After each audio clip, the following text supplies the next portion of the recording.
Hello students, welcome to my channel.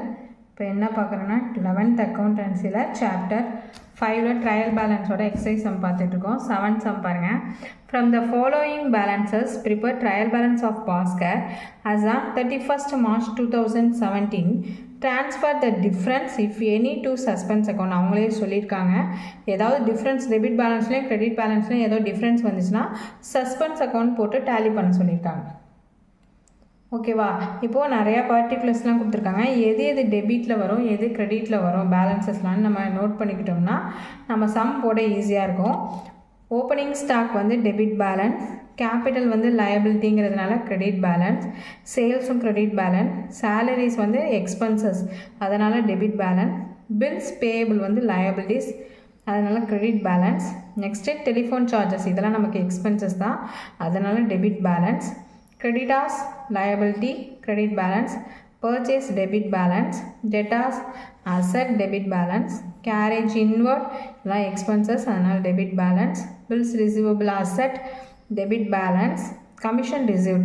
இப்போ commission வந்து நம்ம வாங்குகிறோம், ரிசீவ் பண்ணுறோம், அது வந்து நமக்கு ஒரு இன்கம் அதனால் credit balance, cash at bank அது debit balance, ஃபர்னிச்சர் ஒரு asset debit balance, plant and மிஷினரியும் அசட் தான் டெபிட் பேலன்ஸ், ரிப்பேர்ஸும் டெபிட் பேலன்ஸ் தான். ஓகேவா?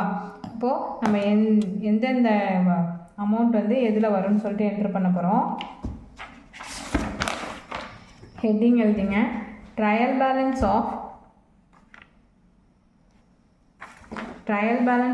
ஆஃப் பாஸ்கர் as on 31/3/2017 எழுதிட்டு ஹெட்டிங் வந்து serial number, name of account, debit rupees, credit ருபீஸ்ன்னு சொல்லிட்டு heading எழுதிருக்கேன்.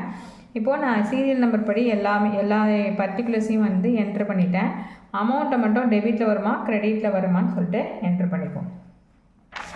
First one opening stock எதில் வரும்? Debit balance. அப்போது டெபிட்டில் 40,000.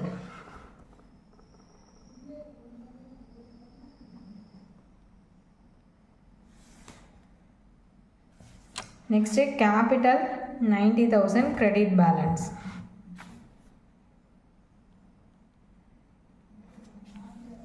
Sales credit balance 1,77,200.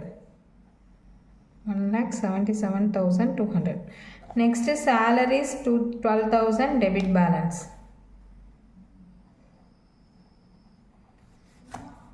Bills payable 9,450 credit balance. 9,450.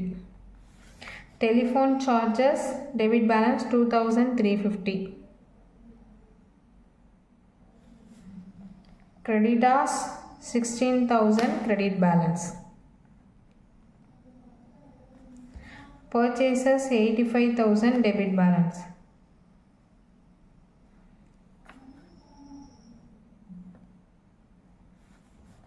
Next debtors 25,000 debit balance.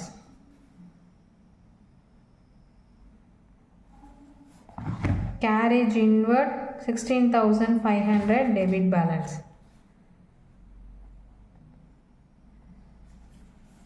Bills receivable ஒரு asset அதனால debit balance 20,000.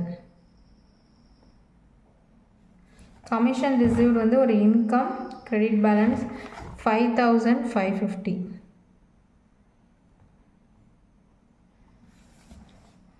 Next cash at bank 17,000 debit balance.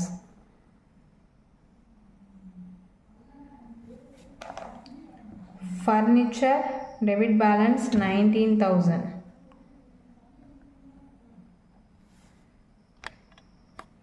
Plant and machinery 55,800 debit balance. Repairs 550 debit balance. Okay, எல்லா பர்டிகுலர்ஸும் enter பண்ணியாச்சு.